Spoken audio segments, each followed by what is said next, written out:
All right, hello everybody. We've got just one mini lecture in Module 8, partly because you've been watching Do the Right Thing. Maybe you've already finished it, but want to make sure you didn't have too much to take in this week. And so the goal of the exercise in the module is to kind of bring what we've been learning from Aristotle in connection with Do the Right Thing. We're going to connect the movie to other texts too in the coming weeks, so hang on for more. But at this juncture, we're going to connect Aristotle. And so the worksheet that got distributed wanted you to think about them, first of all, the characters in the movie as just wanting certain things. They have ends that they pursue. There's things they're doing every day. And so what are those ends? So just use to use that telos end language to think about characters. What does a character want? What do they do to get it? But then the second thing is the character virtues, which we learned more about last week. And so this is just to remind you about the virtues and the mean, the doctrine of the mean. So this idea that flourishing for Aristotle is about character, about a way of being in the world, and that there are virtues or qualities of character. And those qualities of character, we'll go into the specifics in a second, but they're ways of describing human behavior that are on a kind of spectrum from excess to deficiency, and the mean being the sweet spot, the Goldilocks spot right in the middle of an appropriate amount of a certain kind of a quality of character. So part of the moral life for Aristotle is getting good at judging that appropriate amount of a virtue, of a particular aspect of our character.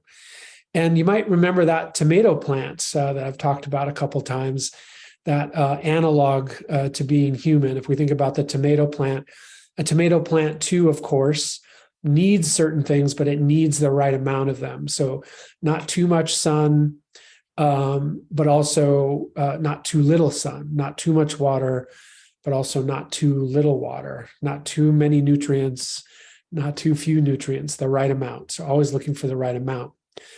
The thing about humans, though, we need that. We need something similar when it comes to food and water, but we also have these aspects of character that seem distinct to being human. We have ways of behaving in the world, and we got to think about it kind of the way we think about food and water and those kinds of things. So the particular virtues we're going to use to think about the movie, we're going to focus on 4 of them. So the virtues are courage, generosity, pride, and anger.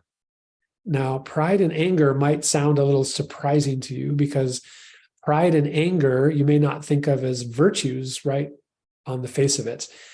You might think of pride as potentially a bad thing, anger as potentially a bad thing, but I'll talk about that more in a second.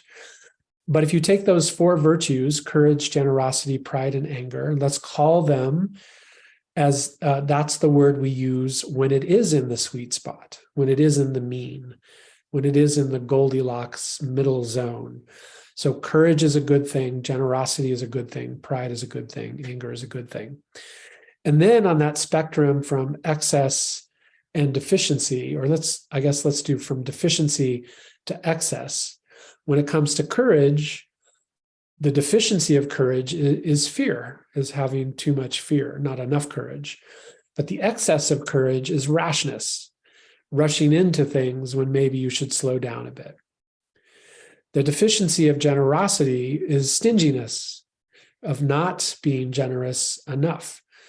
But there's an excess of generosity too, which is a kind of wastefulness, or just giving away too much. It's possible to be too generous according to this system. Maybe you'll want to have a debate with Aristotle about that.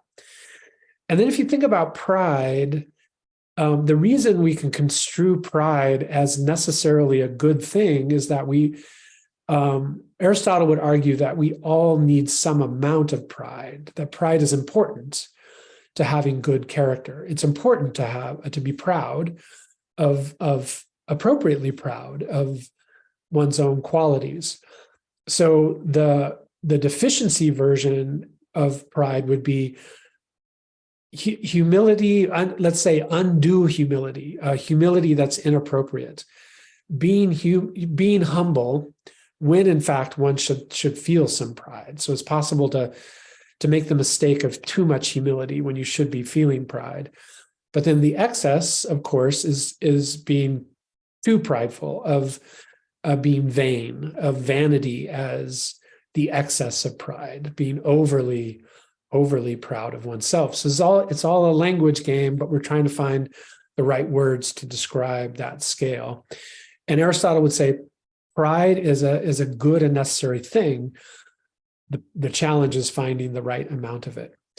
And then anger as well. So we could have a long philosophical debate about whether anger, one could take the position, as some philosophers do, that anger is never appropriate.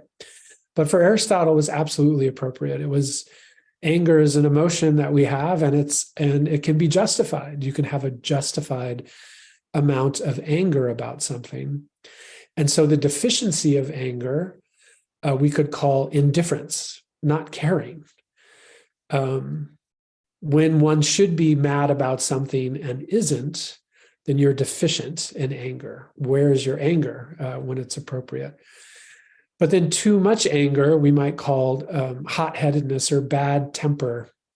That having a bad temper might be an inappropriate amount of anger, of getting angry too quickly.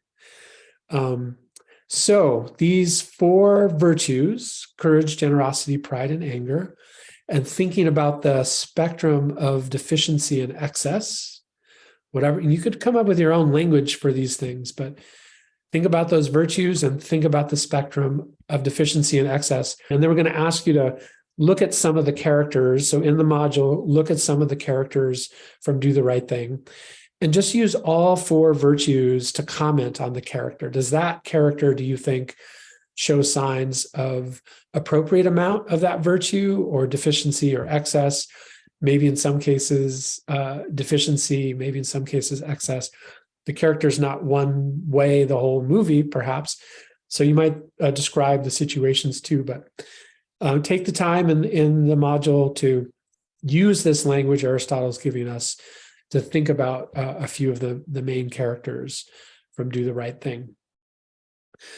All right. Good luck with that. We'll talk about that more in the next module too. So these are notes that will help you as we continue to talk about Do the Right Thing.